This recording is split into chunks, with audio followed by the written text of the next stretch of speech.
Você já parou para pensar no que significa verdadeiramente caminhar no sobrenatural de Deus? Hoje vamos falar sobre um homem que não apenas testemunhou milagres, mas viveu imerso na manifestação do poder divino. Um profeta que recebeu porção dobrada do Espírito e cujo ministério desafiou reis, curou leprosos e até mesmo após sua morte continuou operando prodígios. Estou falando de Eliseu, o sucessor de Elias, o profeta do sobrenatural. Prepare seu coração, porque a história que você vai ouvir hoje não é apenas sobre o passado. É sobre o Deus que continua fazendo o impossível acontecer na vida daqueles que creem. Fique até o final, porque o último milagre de Eliseu vai te surpreender completamente. Imagine a cena. Naamã, um general poderoso da Síria, comandante dos exércitos, respeitado, temido, um homem que tinha tudo, exceto saúde. Ele era leproso. E naquela época, lepra não era apenas uma doença, era uma sentença de morte social e física. Mas existe algo fascinante nessa história. Uma jovem escrava israelita, capturada em uma das batalhas, disse à esposa de Naamã que havia um profeta em Israel que poderia curá-lo. Pense nisso.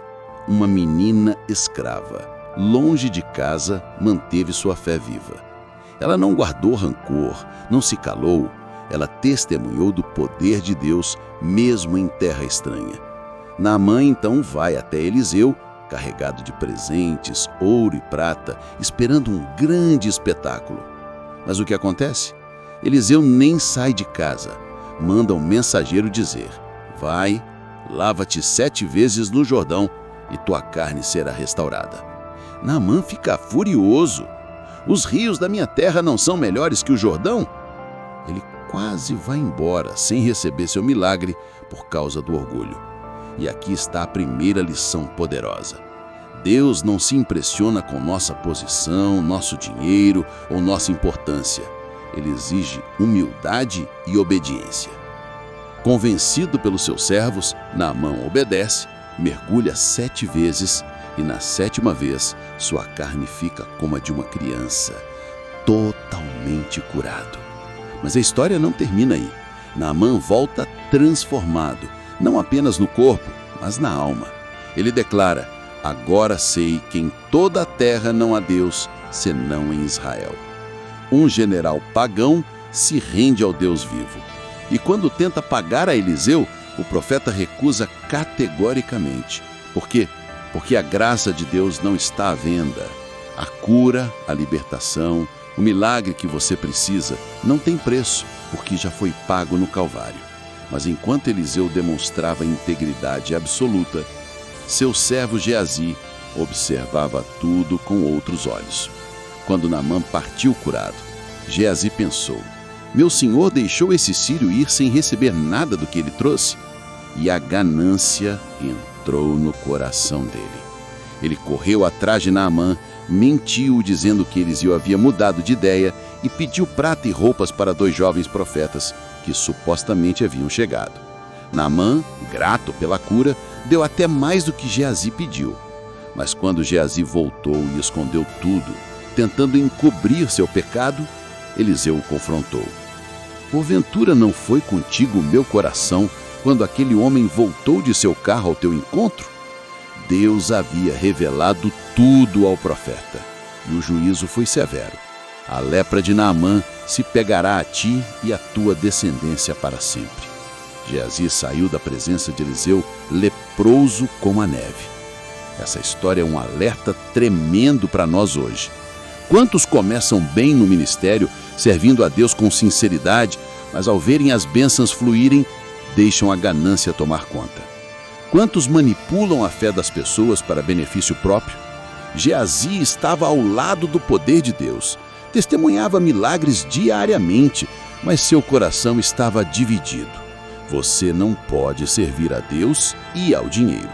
A integridade não é opcional no reino de Deus, é fundamental.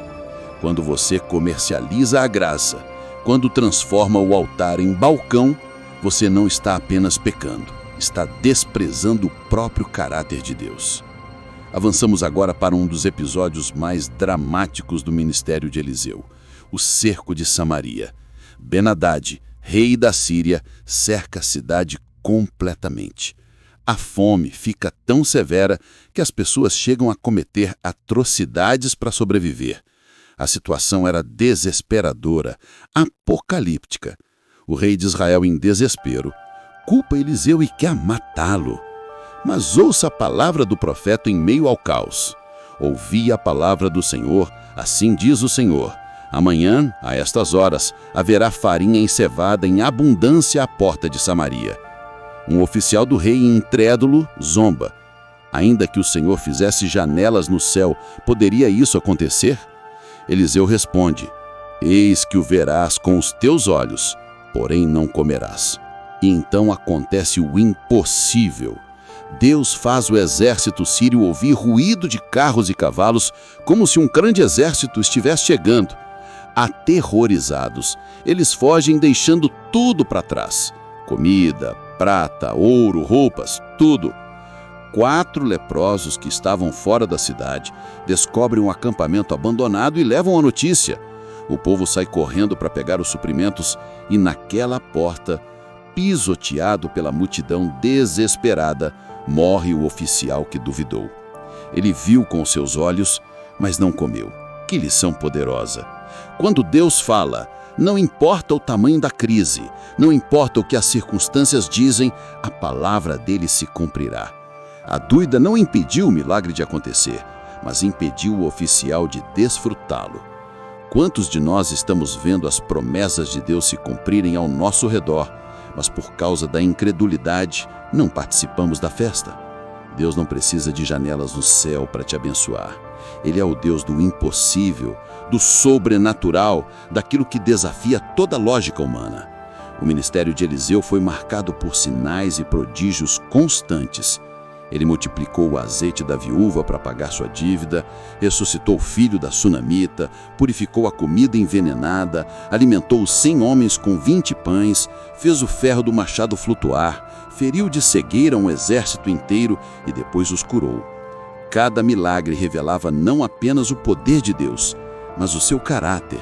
Um Deus que se importa com a viúva endividada, com a mãe que perde um filho, com o profeta pobre que pede a sua ferramenta de trabalho. Eliseu também esteve envolvido em assuntos de nações.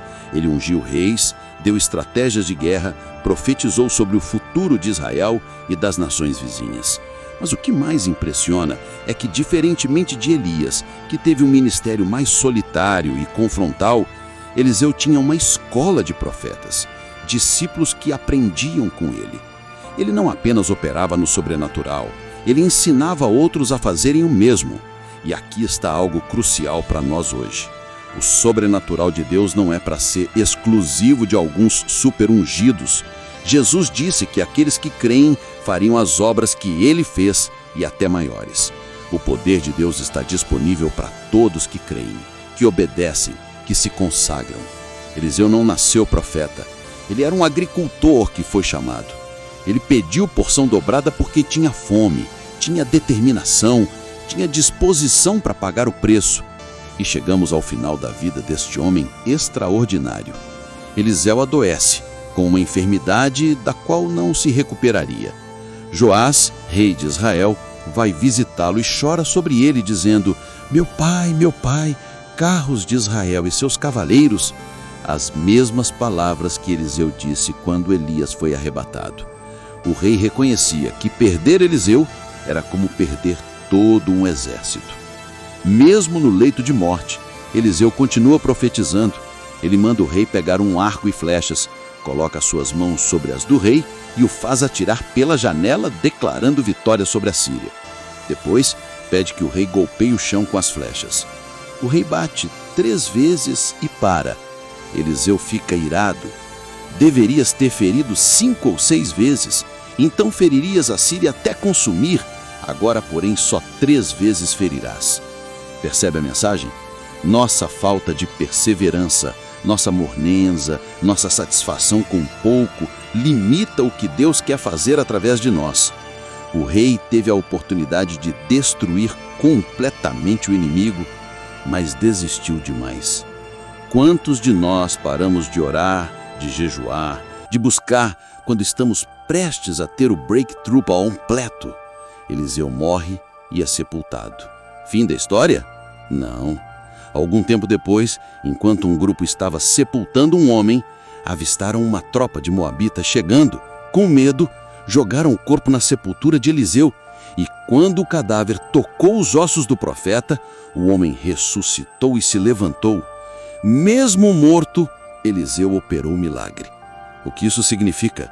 Que a unção de Deus é tão poderosa que transcende até a morte física. Mas mais do que isso, é uma profecia do que Cristo faria: vencer a morte e dar vida aos mortos.